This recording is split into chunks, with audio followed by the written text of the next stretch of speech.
सोलापूर शहरातील MIDC परिसरातील आकाशवाणी केंद्राजवळ शुक्रवारी रात्री नेहमीसारखीच शांतता होती, पण या शांततेच्या मागे एक भयानक वादळ लपलं होतं.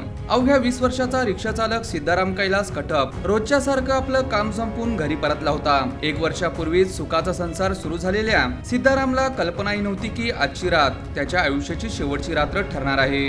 श्रुतीचे आई वडील हे कामानिमित्त नाशिक येथे राहण्यास होते, तर श्रुती म्हणजे सिद्धाराम कैलास कटक यांची पत्नी हे कलावती नगर भागात तिच्या आजीकडे राहायला होती. जवळच राहणाऱ्या संतोष महादेव पाटील यांनी 1 वर्षापूर्वी डिसेंबर 2025 मध्ये श्रुतीला लग्नासाठी प्रपोज केलं होतं, पण श्रुतीचं सिद्धारामवर प्रेम होतं.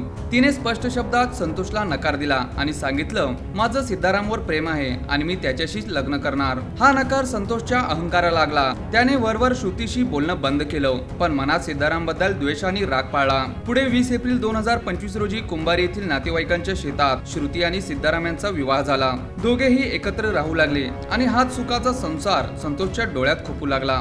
सिद्धारामचा मित्र रियाज शेख यांनी 17 जून रोजी सकाळच्या सुमारास विशाल आणि संतोष यांच्यातील फोनवर संभाषण ऐकलं की सिद्धारामला मारायचं आहे. समोरून फोनवर बोलणारा व्यक्ती हा संतोष होता. रियाजने ही माहिती सिद्धारामला देण्यासाठी फोन केला होता, पण सिद्धाराम रिक्षा चालवत असल्याने त्याने फोन उचलला नाही. त्यामुळे सिद्धारामची पत्नी श्रुती यांना फोन केला आणि सगळी माहिती सांगितली.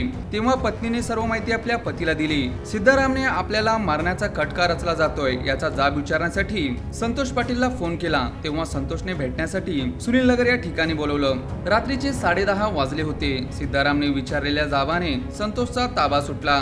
जुना राग आणि नकाराचा सूर त्याच्या डोक्यात हवा बनून शिरला होता. काही समजण्याच्या आतच संतोषने आपल्यासोबत आणलेल्या धारदार चाकू काढला आणि सिद्धारामला पळण्याची संधीही मिळाली नाही. संतोषने सिद्धारामच्या थेट गळ्यावर आणि पाठीवर धारदार चाकूने सपासप वार केले.